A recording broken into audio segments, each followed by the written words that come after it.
Պարսուքեսյան այսօր եռատոնն է, հա, մայիսյան, նախ այսքան տարի անց, 33 տարի անց, ինչ իրավիճակ ունենք ու նաև Նիկոլ Փաշինյանն էր այսօր օրվա կապակցությամբ ուղեր ցղել, ինքը շարունակում են պնդել, որ մենք միևնույն է ամեն գնով հասնելու ենք խաղաղության, մեզ պատերազմ պետք չէ, ընդ որում այդ նույն ուղերձում որևէ խոսք Շուշիի մասին չկար, Արցախի կամ Շուշիի։ Դե անգամից Արցախ բառը ինքն իր հանդեպ տաբու է կիրառել, օգտագործել եւ խաղաղությունը վերահացվել բաժակաճառի իրականության մեջ Ալիևի արչեւ ստորացած, նվաստացած, նրա բոլոր պահանջները կատարել պատրաստ մի մարդու մասին է խոսքը, որի ասածները վաղուց այլևս արդիական չեն։ Ինչ վերաբերում է եռատոնի խորհրդին, այո, հաղթանակի տեսիլքը պիտի վառ մնա մեր մեջ եւ այն հազարավոր լուսավոր տղաները, որոնք իրենց կյանքը նվիրաբերել են հայրենիքին, պետք է միշտ արժևորվեն, կարևորվեն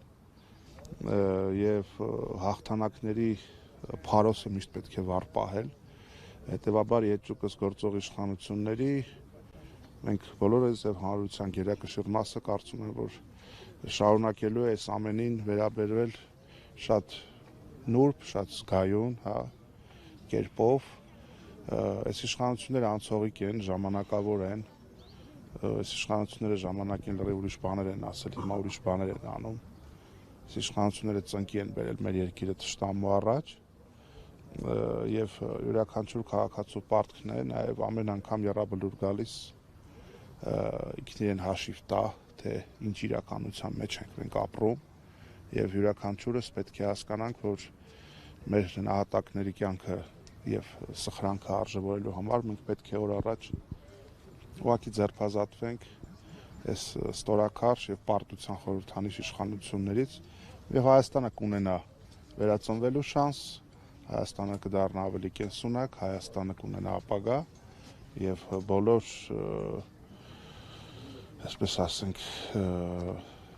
ապագայի բոլոր պլանները կապված Հայաստանի Հանրապետության հետ կարող են կենսունակ լինել միայն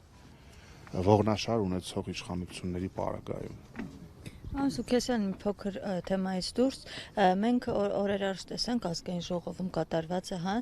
Նիկոլ Փաշինյան, երբ որ նրան խոսեցին կոռուպցիայի մասին, ընդդիմադիր պատգամավորները մեծ աղմուկ բարձրացրեց, վիճաբանություն ու ավելին դա սպառնալիք էր, հա, ասաց, այ դուք պետք է ԱԱԾ պատվալներում հայտնվեք, այս ամենը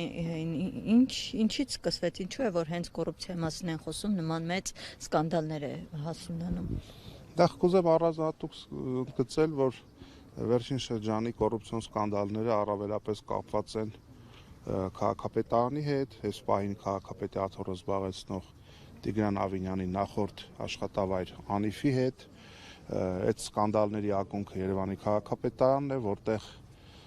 Մայր Հայաստան դաշինքը ամենաուղիղ թիրախային աշխատանքն է կատարում թե փաստերը վերհանելու, թե իշխանություններին քաղաքական գնահատական տալու առումով։ Այդ ջղաձգումները, այդ հիստերիաները կան նաև քաղաքային հավաքանու նիստերի ժամանակ, կան արդեն դա մետաստազների պես տարածում է թաղապետարաններ, բռնություն, Գևորգ Ստեփանյանի մեքենայի այրում, այդ ամեն ինչը պատահական չէ, գործող իշխանությունները, երբ որ արդեն իրենց կոռուպցիոն թարախաբշտիկները գալիս են մակերևույթ, իրենց նյարդերը տեղի են տալի, իրենք ընկնում են հիստերիա եւ ցնցումների մեջ, իրենք փորձում են էլի լավ ար, որ էս ինչա նենց լավ բադուկ սենց բադուկ նենց, դա այնց իրականություն չի փոխվում, բացի այն որ երկիրը անվտանգային առումով կանգնեցրել են գահավիժման եզրին, քաղաքացիները իրենց ամենօրյա կենսագործունեության մեջ տեսնում են, համոզվում են, որ արդեն մտնել են իրենց գրպանը, կլինի շրջանառության հարկ, գույքահարկ, չգիտեմ, կարմիր կետագծեր, հա, ու այդպես շարունակ թոշակները չեն ավելացնում, մարդկանց կյանքի որակը գնալով վատանում է, չգիտեմ, Արագածոտնի մարզում ճանապարհ են փակում տրանսպորտի այսպես կոչված բարեփոխումների իրականում չարեփոխումների դեմ, էջմիածնում, չգիտեմ, 8-9 ոստիկան են միանգամից ձերբակալվում, այնտեղ գործ են պարտակում, Մարտունու բժշկական կենտրոնը 23 թվականի նոյեմբերին են հիմնանորոգել, հիմա ասում եմ, այ գիտեք 42 միլիոնի էլի գործ կա այնտեղ անելու, այսինքն արդեն մարզային ուղղություններով նաև բացի Երևանից եւ բացի անվտանգային մարտահրավերներից, նաև կառավարչական կոլապս է տիրում երկրում, անիշխանություն է տիրում, իրենք տապալվել են, իրենք ընդհանրապես զբաղված են իրենց մերձավորների քսակները հարստացնելով եւ հանրությունը այդ մասին երբ որ արդեն տեղեկանում է, իրազեկվում է, իրենք շատ լավ հասկանում են, որ հողը իրենց ոտքերի տակից փախչում է, իրենց մոտ արդեն ինչ որ նյարդային նման նոպաներ են իհայտ գալի, դա առաջի դեպքը չէ, եւ վստահ եմ, որ վերջինն էլ չի լինելու։ Նման օրինակ էքսցենտրիկ եւ հիստերիկ շոուներ նայելի է փորձելու անի, բայց դա նրա ոչինչ չի տալու, չի փրկելու, հակառակը մի նոր հետաքրքիր տենդենց եմ նկատել, անգամ իսկ մարդիկ, ովքեր 21 թվականին բացեիբաց ասում էին, որ անգամ 20 թվականի պարտությունից հետո շարունակել են իրեն հավատ ընծայել, ահա այդ մարդիկ են շատ ավելի դաժան վատ տրամադրված իշխանության հանդեպ, իրենց հուսախաբ հանելու, իրենց քվեն գողանալու, իրենց վստահությունը մսխելու համար։ Գինեք արդեն այդ ամենը կրում է ռեալ իշխանությունը կորցնելու այդ զգացողության, հա, այդ ամեն ինչի հիմքն է կրում։ Պարոն Սուքիասյան, նշեցիք, որ երկրում անիշխանություն է, իսկ ըստ ձեզ ինչքանով է դա անդրադառնում երկրի անվտանգային խնդիրների վրա կամ ռազմական զարգացման վրա։ Անդրադառնում է այնքանով, որքանով որ ադրբեջանական կողմից գալիս են միակողմանի պահանջներ, իբրև թե ասում են խաղաղության համաձայնագրի տեքստը պատրաստ ենք ստորագրել, ընդդեղից ասում են, չէ, ախր երկու պայման էլ կա, պիտի ձեր սահմանադրությունը փոխեք, պիտի ՀՀԿ Միսկի խումբը լուծարեք։ Ես վստահ եմ, որ անգամ իսկ այդ տարբերակներին, եթե ինքը գնա էլ ստացվի, թեպետ ես լավատես եմ, որ նա չի կարողանալու սահմանադրություն փոխել ՀՀԿ Միսկի խմբի լուծարում չի լինելու, որովհետև դա միայն Փաշինյանի կամքից չէ կախված, այլ աշխարհակաղակական որոշակի բանաձև է դա, բայց անգամ իսկ այդ դեպքում միևնույնն է Ադրբեջանը չի գնալու ռեալ իրական խաղաղության, ընդամենը սպառնալիք է, ընդամենը շանտաժի գործիք է, ընդամենը այդպես կարթից պահել են Փաշինյանի, որ ասեն, էս սենց արա, էնենց արա, էնենց արա, նա էլ պատրաստ ասել ամեն ինչ կանեմ ձեր ասածով, միայն թե պատերազմ չլինի եւ ես կարողանամ մնալ իշխանության, բայց եթե թշնամին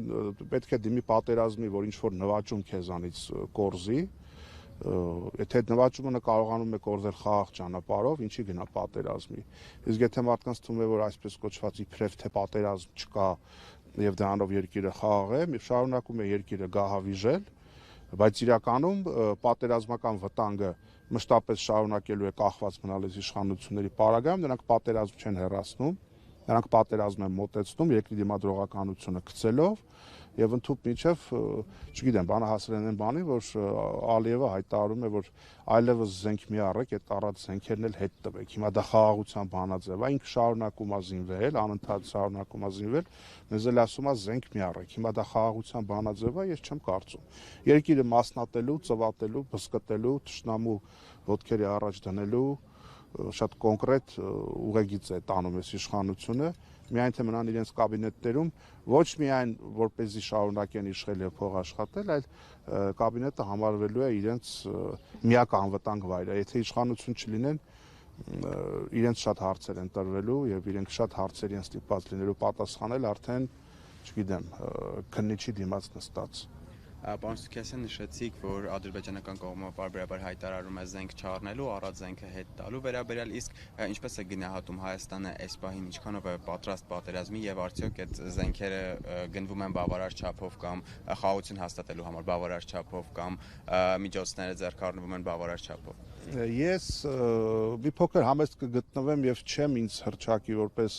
սպառազինությունների գնման գիտակ մասնագետ կամ շատ իրազեկ մարդ, բայց ընդհանուր ինդիկատորները հաշվի առնելով, եթե ելնում ենք այն ելակետից, թե ինչ վիճակում են գտնվում մեր հարաբերությունները մեր ռազմավարական գործընկեր Ռուսաստանի Դաշնության հետ, իսկ դրանք լավագույն օրերը չեն ապրում մեղմ ասած, ստեղից ընդեղից ինչ որ կտոր կծկտուր ինչ որ բաներ գնելը, դա չի դառնում պաշտպանական համակարգ, հա։ Այսինքն զինատեսակները որոշակի իդենտիկություն է պետք, չգիտեմ, հակաօդային պաշտպանությունը, հետախուզությունը, հրետանին եւ այլն եւ այլն եւ այլն, հա, եւ այդտեղ խնդիրը նաեւ այն է, թե անկախ նայած որքան այդ պահին դու քո արսենալով ունես զենք, իսկ դու որքանով ունես քաղաքական դաշնակցային հարաբերություններ, որ ինտենսիվ պատերազմական զարգացումների դեպքում դու հնդածս կարողանաս զենքի մատակարարում ապահովել։ Այդ առումով ես լրջագույն մտավախություններ ունեմ, ելնելով այն խայտառակ վատ մակարդակից, որոնք գտնվում են հայ-ռուսական հարաբերությունները, այն ֆոնին, որ ասենք օրինակ Միացյալ Նահանգների պետական Էքզիմ բանկը ֆինանսավորում է Ադրբեջանին, որ ռազմական օդանավեր ձեռք բերեն, այդ օդանավերն էլ սպառազինություն տեղափոխելու համար է։ Այսինքն իբրև թե Ադրբեջանը լուրջ փողի խնդիր ունի, Միացյալ Նահանգները ֆինանսավորում է, որ կարողանան առնել այնպիսի մեծ օդանավեր, որոնք կտեղափոխեն զենքեր։ Այսինքն Ադրբեջանը շարունակում է զինվել, մենք շատ դեպքերում իշխանությունները անգամից խոստովանում են, շատ դեպքերում լոգիստիկայի խնդիր ունեն, շատ զենքեր տեղ հասնելու խնդիր ունեն իրենց ճակերտավոր փայլուն քաղաքականության արդյունքում։ Հիմա այդ անվտանգային համակարգացվածը իրենց մոտ մնացել է ընդամենը այդ տրաֆարետային բաժակաճառային մակարդակի, մարդկանց մանիպուլացնեն, անունը դնեն խաղաղություն, բայց իրականում սա ստորացում է եւ պատերազմը ավելի մոտեցնելու, երկրի դիմադրողականությունը այսպես, չգիտեմ, շրիշակի մակարդակի իջեցնելու, այս վարքագծի պայմաններում ես որևիցե լավատեսություն չունեմ, ու այդ մասին է խոսում նաև ասենք վիճակագրությունը։ Այդ մարդիկ 7 տարի իշխանության են, 7 տարվա ընթացքում, ասենք տեսեք, քանի անգամ պատերազմական 20-ին մեծ պատերազմ, 21-ին գործողություններ, 22-ին գործողություններ, 23-ին Արցախի կորուստ, 7 տարուց 4-ը եղել է պատերազմական։ Իրենք ինչքան խաղաղությունից խոսել են, այնքան պատերազմ է եղել։ Այնպես որ այդ ամեն ինչը ասելով չի, էլի, հալվա ասելուց բերանը չի քաղցրանում։ Հետևաբար երկրի դիմադրողականությունը ծնկի բերած մարդկանց պարագայում խոսել խաղաղությունից, դա շատ ինքնախաբեության նման ինչ-որ մի բան է։ Իրենք իրականում երկիրը տարել են կործանման եւ իրենց այս վարքագիծը շարունակելու դեպքում, այս աշխարհակահաղական աճ պարարությունը շարունակելու դեպքում որևիցե մեկը չի կարող երաշխավորել, որ այդ խաղաղությունը կդառնա իրականություն, հակառակը իրենք ավելի մոտ են պատերազմ բերելու այդ հեռանկարին։ Ադրբեջանը զինվում է, նշեցիք մոտ են պատերազմ բերելու հեռանկարին կառավարությունը, ինչքանով է հավանական, որ Ադրբեջանը մոտակայքում ռազմական գործողություններ կսկսի։ Ես այս պահին ավելի շատ ոչ թե կուզեի քննարկել Ադրբեջանի հավակնությունները, քանի կա Նիկոլ Փաշինյան դրանք անծայրածիր են։ Այստեղ մեզ ավելի էական է մեր դիմադրողականության գործակցի բարձրացումը, իսկ դիմադրողականությունը միայն, ասենք, լավ սպառազինություններ ձեռք բերելով չէ, նաև դաշնակցային հարաբերություն, ինչպես նաև ներհանրային մթնոլորտի փոփոխություն, հա։ Այս հասարակության մեջ լրջագույն կա արդեն պառակտում, բիրտ ուժ իշխանությունների կողմից, ցինիկ վարքագիծ, ամբարտավան պահվածք, այս պարագայում խոսել միասնության, չգիտեմ, համընդհանուր համախմբված մոտեցումների մասին տեղին չէ, այսինքն բոլոր ուղղություններով կան ճաքեր եւ այդ ամեն ինչը ֆոն է ստեղծում, որ Ադրբեջանը այդ գայթակղությանը գնա ցանկացած պահի, կախված թե աշխարհակահաղական ինչ դասավորություններ կլինեն եւ ինչ բանաձև կաշխատի, Նիկոլ Փաշինյանը ինչ տերեր կփնտրի, որ աշխարհակահաղական կենտրոնում, բայց ինձ համար ակնհայտ է, որ Նիկոլ Փաշինյանի վարքագիծը ավելի շատ թելադրում են Էրդողանն ու Ալիևը, քան որևիցե աշխարհակահաղական ուժային կենտրոն եւ շատ հեռու չգնանք, հա 23 թվականի Արցախի հայաթափման այդ օպերացիայի օրերին Էրդողանը հայտարարեց, որ Փաշինյանը նախապես տեղյակ է եղել եւ Փաշինյանը չհերքեց դա։ Դեռ մի բան է վերկացավ ասեց Արցախի խաղաղ բնակչությանը ոչինչ չի սպառնում, հա։ Այսինքն Փաշինյանը լիովին լեգիտիմացրել է Արցախի հայաթափումը 22 թվականի հոկտեմբերի 6-ին Պրագայում Արցախը Ադրբեջանի մաս ճանաչելով, այսինքն այս ստեղծված իրավիճակը ինչ որ մի օրվա, մի քայլի, մի հայտարարության հետևանք չի։ Հետևողական վերջին մի քանի տարվա իշխանական վարքագծի արդյունք է եւ իմ միակ լավատեսության աղբյուրը մեր ժողովրդի ողջամտությունն է, որ արդեն իսկ մարդիկ բացահայտ ասում են, որ իրենք ափսոսում են, իրենք փոշմանել են, որ վերստին 21 թվականին ձայն են տվել Փաշինյանի եւ պատրաստվում են առաջիկա ընտրական գործընթացներում սրբագրել իրենց վրիպումը։ Իսկ ինչով է պայմանավորված Փաշինյանի այցը Մոսկվա այսօրվա շքերթին ինչու գնաց ամեն դեպքում։ Գիտեք, Փաշինյանին վերագրել որևիցե աշխարհակահաղական հստակ կողմնորոշում, դա շատ մեծ ճոխություն կլինի իր դեպքում։ Ինքը չունի, ինքը աշխարհակահաղական առումով անսեռ մարդ է, ինքը այդ պրովինցիալ հնարամտություն կամ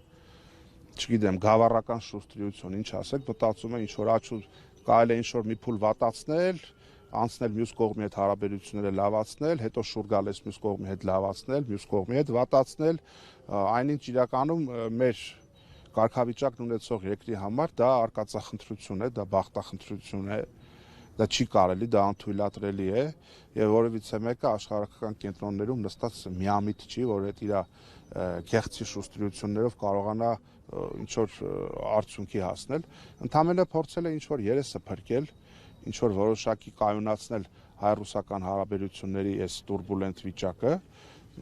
բայց ես չեմ կարծում, թե միայն հաղթանակի շքահանդեսին մասնակցելով լրջագույն հարցեր են լուծվելու, իրենց ամենօրյա վարքաբանության մեջ հակառուսական հռետորաբանությունը եւ երկիրը արդեն իսկ գոյություն ունեցող աշխարհակաղակական կարգավորումներից ճարտարապետությունից դուրս բերելու իրենց վարքագիծը շատ անթակույց է, որը նույնպես այն վտանգներն է ծնում, որի մասին ես քիչ առաջ խոսեցի։ Շնորհակալություն։